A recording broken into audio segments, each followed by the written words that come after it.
122 días de ayuno y oración.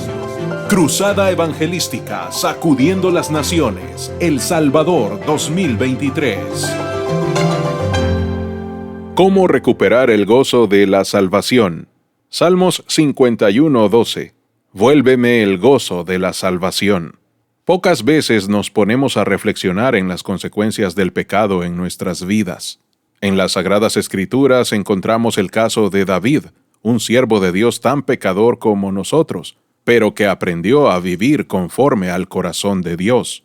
Él escribió algunas de sus reflexiones acerca de las consecuencias del pecado en su propia vida, expresándolas a Dios en sus oraciones. Por ejemplo, en el Salmo 31, versículos 9 y 10 expresa: «Ten misericordia de mí, oh Jehová, porque estoy en angustia. Se han consumido de tristeza mis ojos, mi alma también y mi cuerpo. Porque mi vida se va gastando de dolor y mis años de suspirar. Se agotan mis fuerzas a causa de mi iniquidad y mis huesos se han consumido».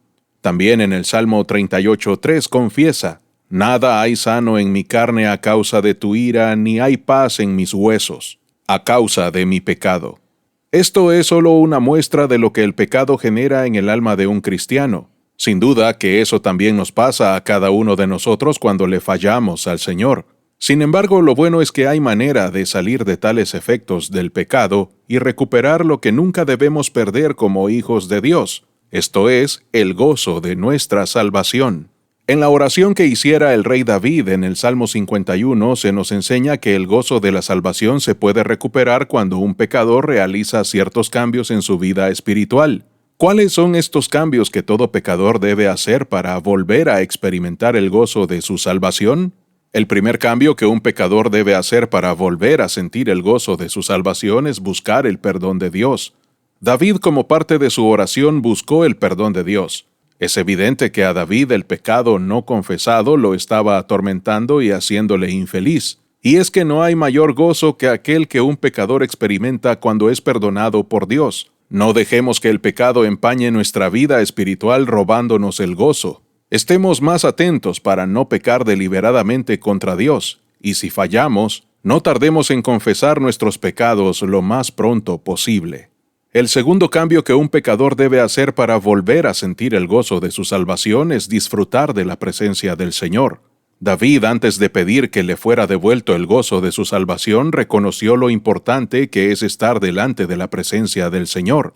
Él le pidió al Señor: «No me eches de delante de ti». Esto es lo que todo pecador debe saber, que el pecado hace que merezca ser separado de la presencia de Dios. Pero ser echado de delante de Dios significa la pérdida de la comunión con Dios. Ser desechado por Dios es la experiencia más lamentable que el ser humano puede experimentar. Aunque si eso le sucediera a alguien, Dios no sería culpable de injusticia. Al contrario, eso es lo que merecemos cuando caemos en actos pecaminosos.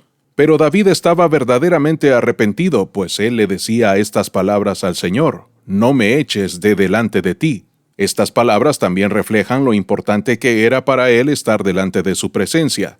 Y si es que alguna vez la tentación lo dominó, ahora lo que más deseaba de nuevo es estar delante de la presencia de Dios. Pues antes de fallarle a Dios, a Urías, a Betsabé y a la nación que gobernaba, Dios era el gozo de su vida, como lo expresa en el Salmo 16:11.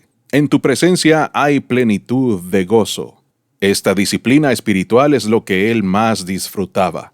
Una persona que no disfruta estar en la presencia de Dios simplemente no puede sentir gozo. Puede sentir aburrimiento, sueño, preocupaciones y otras distracciones.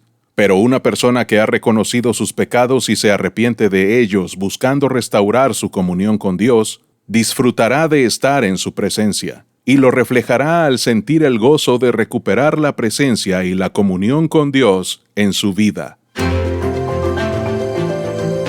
122 días de ayuno y oración.